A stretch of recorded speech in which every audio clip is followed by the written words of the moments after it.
last but not least is the High Sheriff of Allegheny County, Kevin Hall. And Kevin is running for office this time too, aren't you, Mr. Sheriff? Hey! And I'm just going to leave this 2 minutes up here in case you need it. I'm gonna keep it short, and I'm gonna get you back on time. And I'm not here to talk forever, but just a couple minutes, and we'll try to get it back on time. With these two people over here, our Commonwealth Attorney, Ms. Gardner, and him won't tell you about themselves. They won't toot their own horn, but I'm going to, because there was a case recently where a lady had $2 million, I believe, in her estate, and a person that was I'm assuming the conservator or the person that was supposed to be in charge of that estate took $1.2 million. And they successfully prosecuted that person, and that person, I believe, got about 11 years. Wasn't long enough, but 11 years, hopefully they'll be gone for a while. And so, you know, that was a great job. It was a great team effort, and you know, just be careful what you do. I'm going to talk just a little bit about what we can offer you guys and what we offer you as a law enforcement agency.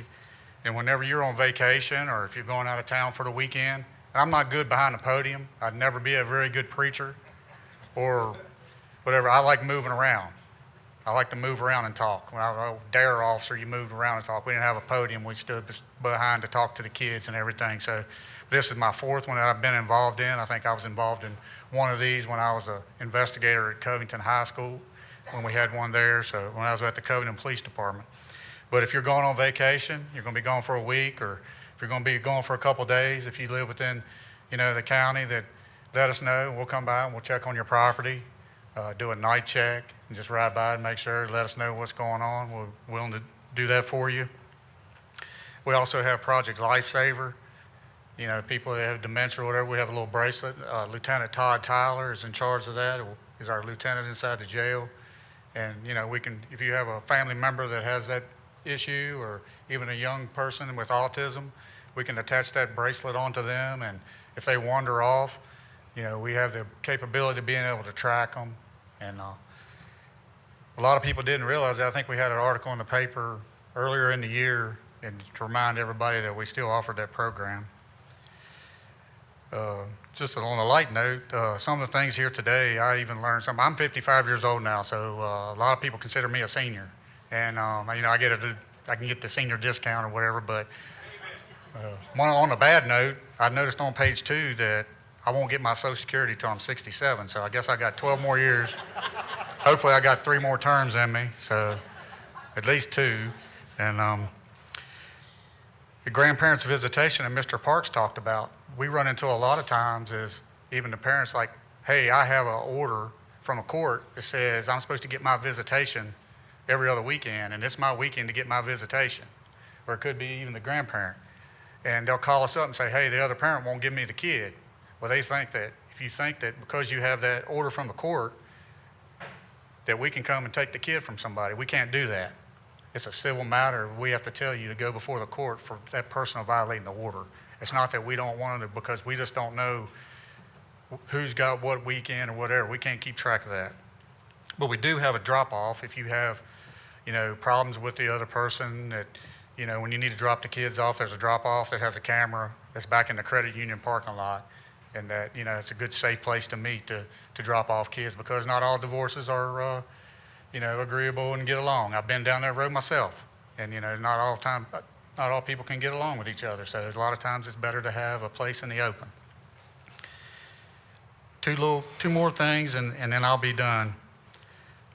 We have a prescription drop-off box, that, if you guys know about it or not, but also at the Covington Police Department, we partnered with the Community Services Board. It's 24 hours a day, 7 days a week, your unwanted prescriptions, as long as it's not needles or liquids. You can come into the sheriff's office or the PD in the lobby, and you can drop those in there without anybody asking you any questions, no questions asked. So feel free to use that, because the opioid crisis is a real situation across this whole country. And if you read the paper the other day, which I haven't sat and read the whole article that I need to do, I hadn't had time, but what I did read and a little bit that I did skim over there were 8 million pills in Allegheny County. 8 million pills. So, now you know maybe why we have a situation. But being on the opioid,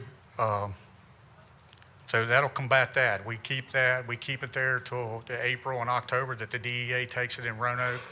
We, keep that around until that day. We have nowhere to incinerate those unwanted drugs. We have to take them over there to Roanoke in April and October, but you have the ability to drop them off. And then if you guys, we have Narcan training. Some of you in here, you may have a family member, which, I know well how that is. You have a family member that's, that's on opioids or heroin, and, it's a possibility of them being able to overdose. So we offer that training free to the public. We've trained all of our officers. My chief deputy, Colonel Matt Bowser, is an instructor. So if any of you guys want that training, just let us know, and we can set it up for you. It takes about an hour and a half. Anybody can do it. I even went through it. So anybody can do it. It's like basic first aid, but we teach you what to do with. And then once you go through the training, we'll give you a card that you can go down to the health department, and they'll give you Narcan that you just squeeze up in the person's nostrils to be able to bring them back from a drug overdose. So there's a lot of us here. You know somebody, maybe somebody in your family, your friends, even in your neighborhood, it helps save some lives. So anytime you want it. And then last, a lot of people already have it. I know a bunch of people in this audience that have it. But if I can do anything to help you out, I am on Facebook. So you can message me, which people do all the time, message me to, hey, I got a question. I'll call you as soon as I'm available. Whatever time, or, sometimes it's in the evening or whatever when I'm sitting around the house in my lazy boy chair. And if you message me, I'll call you back. Or I'll give you my phone number right now if you got your pen available, and you can call me at 969-7367. I work for you guys. You guys employed me. Every 4 years, you decide whether I continue my employment. I know a lot of people and some police officers, they get upset when the public says, you work for me, I pay taxes, you work for me. Well, we do, but I guess it's in how someone approaches somebody. So my phone number again is 969-7367. Try not to call me after midnight unless it's a real emergency. If it's a real emergency, call 911, but if you need to talk to me, that's my number. And thank you, and thanks for coming out. I think I counted earlier, there's over 200 people. And even I learned a lot of things today, and this is my fourth one that I've been involved in. So thank you.